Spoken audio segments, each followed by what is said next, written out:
학개 2장 1절에서 9절. 일곱째 달 곧 그 달 21일에 여호와의 말씀이 선지자 학개에게 임하니라 이르시되. 오늘 학개의 말씀을 두 번째로 묵상하고자 합니다. 오늘 학개는 전부 1장과 2장으로 되어 있는데 그 중에서 2장 전반절을 읽었습니다.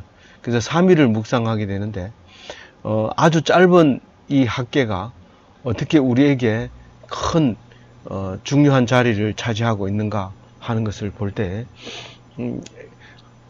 바벨론 포로에 끌려갔다가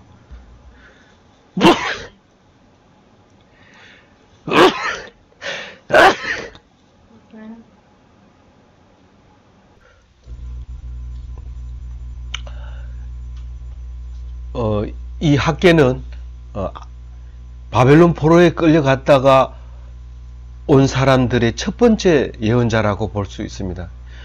이 학개가 입을 열어 말씀을 예언함으로 말미암아 스가랴가 예언하게 되고 이어서 말라기가 예언하는 것으로 우리는 구약 성경을 마무리하는 것을 볼 수 있습니다.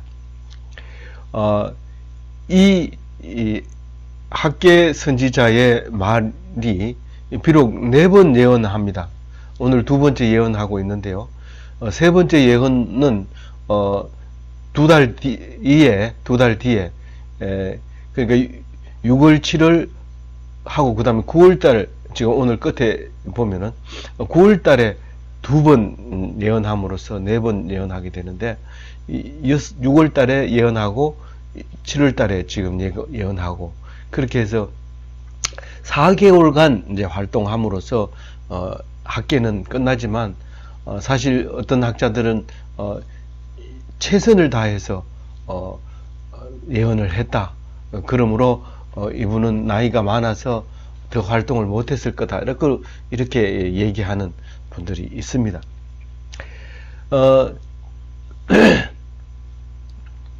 이 학개의 말씀이 중요한 이유는 15년 동안 성전을 지으려고 바벨론에서 예루살렘으로 귀환한 스룹바벨과 여호수아가 결국은 그 원래 남아있던 사람들의 반대와 그리고 사마리아 사람들의 반대로 인해서 꼼짝을 못하고 있을 뿐만 아니라 기초를 놓은 그 기초 틀을 보고 그 전에 솔로몬의 영광을 본 사람들은 울고 불고 난리가 났습니다.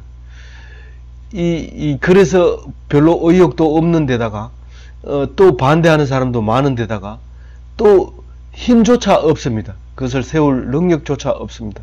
그래서 포기하고 세월이 흘렀을 때 하나님의 말씀이 학개에게 임하여 예언할 수 있는 입을 열어주게 됩니다. 그러므로 이제 6월 달에 6월 1일 날 예언을 시작했는데 6월 24일 날 착공을 하게 됩니다. 그리고 7째 달 7월 21일에 거의 한 달 만에 착공 한 달 만에 그 학개가 다시 입을 엽니다. 오늘 말씀을 잘 들어보면 예수님의 오심을 말하고 있습니다. 한 달 동안 성전을 지어보면 그것이 성전을 안 지은 사람하고 지어본 사람하고는 생각하는 게 다르죠.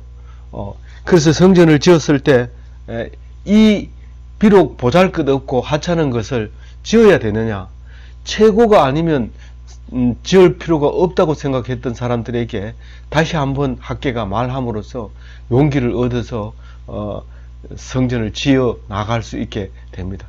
그래서 상당히 오랜 뒤에 완성을 하게 되지만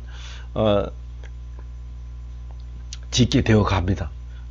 그때 한 말씀이 결국은 예수님이 오면서 완성이 되는 것을 우리가 묵상할 수 있게 됩니다. 2절에 보면 스룹바벨과 여호수아와 또 누구에게 말합니까? 스룹바벨과 여호수아와 또 남은 백성에게 말합니다. 그 스룹바벨은 누구고요? 총독입니다. 그 유다 총독. 그러니까 바벨론에서 파견한 스룹바벨입니다. 네가 총독이 해라. 그런데 그게 결국은 여고냐의 그 핏줄이고 그 여고냐에 의해서 혈통을 이어갈 예수님의 선조가 되는 것이죠. 그리고 여호수아는 제사장 직분의 제일 큰 대제사장입니다. 그러니까 아론 지파의 여호수아가 되겠죠. 그래서 그리고 이제 바벨론으로 끌려가지 않은 남은 백성, 이 사람들에게 이제 이야기를 합니다. 보잘것없지만 지어야 된다. 왜냐하면 이런 이제 얘기를 합니다. 3절에 보면 너희 가운데 남아있는 자 중에 이전의 성전의 영광을 본 자가 누구냐? 솔로몬 성전을 본 사람이 70년 전에 솔로몬 성전을 본 사람이 있다는 거죠. 사실은 물론 꼭 70년 아닙니다만은 남아있는 사람이나 갔다 온 사람 중에 본 사람이 있다는 겁니다. 그러면 그것을 생각하면 너희들이 이것이 보잘것없는 것은 분명하다. 진짜 지금 이 스룹바벨 성전을 완성한다 하더라도 사실 거기의 영광에 비하면 보잘것없는 건 사실이다 라고 얘기를 합니다. 그렇다고 해서 우리가 안 지으면 되겠느냐 이 말이죠. 왜냐하면 그러나 힘을 얻어라. 그러나 힘을 얻어라. 그러나 굳세게 해라. 그러나 굳세게 일해라. 그렇게 얘기를 합니다. 스룹바벨아, 여호수아야, 남은 백성아, 힘내라. 그리고 일해라. 그리고 성전을 지어라. 그렇게 합니다. 뭐라고요? 5절에 기억해야 될 것은 애굽에서 나올 때에 너희들과 약속한 언약, 그 언약은 여전히 살아있다. 언약은 아직 파기되지 않았다. 내 말을 지키면 너희들은 복을 받고 영원히 이 땅에 살 것이다 하는 그 언약. 나의 영이 계속하여 너희 가운데 머물러 있나니 하나님의 영이 없으세요. 다른 사람하고 똑같이 우상을 섬기고 하나님을 알지 못하고 바벨론 포로 갔다 온 사이에 남아있는 사람도 그렇고 갔다가 살다가 온 사람들도 그렇고 그렇게 모르고 있었던 거죠. 그랬는데 이제 그 얘기를 합니다. 너희 가운데 있다. 근데 예수님이 오셔서 영을 우리 속에 확실하게 넣어줍니다. 예수님이 계셨을 때는 필요가 없지만 내가 가면 보내주는 보혜사가 있는데 그게 너희에게 오면 나하고 똑같은 것이고 그것이 너희 속에 있다. 이게 성령을 말하는 거죠. 그러면 예수님 오기 전에 구약에는 성령이 없었느냐? 있었다고 지금 얘기하잖아요. 5절에. 성령이 있었고 심지어는 사울에게도 성령이 임하느냐 뭐 이런 속담까지 있을 정도로 성령은 있었습니다. 그러나 예수님이 가시고 보내온 보혜사 성령은 예수님과 같은 성령, 삼위일체의 성령입니다. 하나님, 예수님, 성령님 이 셋은 하나이지만 전부 각각 이해하지 못했던 것이었는데 예수님이 옴으로써 분명히 이해하게 됩니다. 하늘에 계신 하나님과 다시 보내주실 보혜사 성령님과 그리고 예수님은 하나이다라는 것을 분명하게 도장을 찍어주고 가신 거죠. 그리고 그러면 예수님은 다시 우리는 볼 수 없느냐? 다시 재림하는 예수님을 만나볼 수 있다는 겁니다. 그날을 기다리는 것이 재림 신앙, 재림 예수 대림 신앙이죠. 기다리는 신앙이죠. 이제 말을 하면서 나의 영이 계속하여 너희 가운데 머물러 있나니 너희는 두려워하지 말지어다. 그렇게 얘기를 합니다. 6절에 기억하라는 거예요. 만군의 여호와가 이같이 말하노라.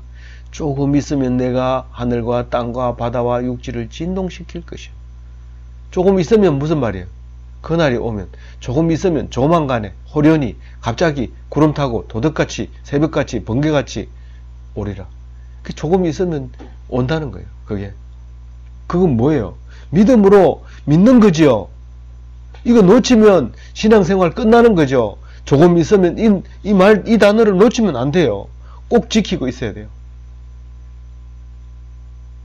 예수님은 언제 오신다고요? 조금 있으면 올라. 조만간에 호련히 갑자기 번개같이 순식간에 도적같이 그렇게 새벽에 그렇게 오신다는 거예요. 근데 그때 오시면 어떤 일이 일어난다고요? 천지가 진동하고 바다와 육지가 진동하고 모든 나라가 진동하는, 천지가 개벽한다는 거예요. 그날이 오게 된다. 그래 말하고 있습니다. 이때 당시에는 난리가 나고 천지가 진동하면 그게 끝이라고 생각한 거죠. 뒤집어지는, 열리고 무너지고 이런 걸 제 개벽이라고 하잖아요. 그런 날이 온다는 거예요. 그게 예수님이 오시는 날을, 그날을 그렇게 표현하고 있습니다. 모든 문제가 다 해결됩니다. 우리가 8.15 해방을 당했을 때 그 이후부터는 모든 어린이들이 놀 때 해방이다. 때려놓고도 내 자유다.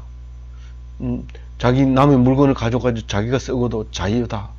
그렇게 했던 그런 때가 있었어요. 그전엔 악착같이 모으고 내 것을 챙기고 내 것을 찾으려고 애를 썼는데 자유를 주고 나니까 찾을 데가 없는 거예요. 해방군들 그리고 독립군들 그 사람들이 해방되고 나니까 허탈해지는 거예요. 막 힘을 썼는데 거기 문제가 해결되고 나니까 우리 뭐냐 이렇게 되는 거예요. 그게 그날이라는 거예요. 예수님 오시는 날이라는 거예요. 네가 애쓰고 노력했는 그날이 끝난다. 그날에 그 모든 것이 그날에 끝난다. 그게 천지개벽하는 그날인데 열심히 애쓰고 노력한 그것이 그날에 끝나게 되리라 그 말입니다. 예수님 오시는 날에 다 끝나. 물거품이 되고 어떤 것은 죽을 고생을 했는데 영광이 되고 그런 거죠. 근데 이제 그날의 영광을 이제 보여주는 말이 있잖아요. 7절에 같이 읽어보겠습니다. 또한 모든 나라를 진동시킬 것이며 모든 나라의 보배가 이르리니 내가 이 성전에 영광이 충만하게 하리라. 만군의 여호와의 말이니라. 여기서 흐름에서 딱 막히는 게 보배죠. 보배. 이 보배가 다른 게 아니고 그 기쁨을 보배라고 얘기해요.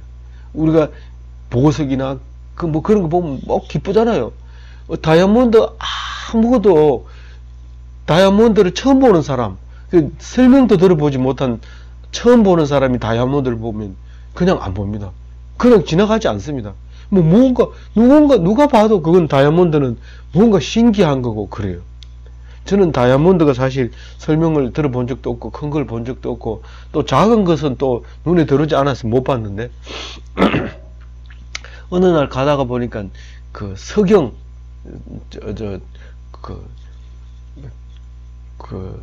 뭡니까 석영이라고 안 하고 크리스탈이라고 하죠. 크리스탈이 아주 가공이 잘 된 아주 모양이 예쁜 각도 여러 개를 참 여러 조각으로 내는 너무 섬세한 거를 하나 주었어요. 제가 알맹이를 하나 주어가지고 내 생각에는 아마 다이아몬드라는 거는 있다면 이렇게 생겼을 거다 그렇게 생각을 했어요.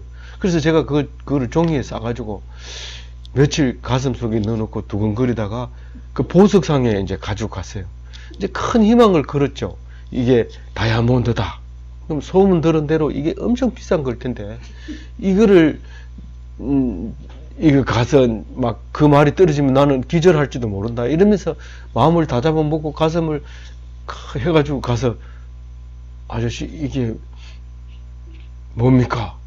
모르니까 영어를 모르니까 이제 갖다가 준 거죠. 뭡니까 하고 갖다 주니까 이 사람이 고개를 까우뚱까우뚱 하는 거예요. 그래서 이제 이건 틀림없다 이렇게 생각을 하고 가슴 두근거리고 탁 보는데 이 사람이 뭐 돋보기 같은 걸로 탁 이렇게 보더니 이거는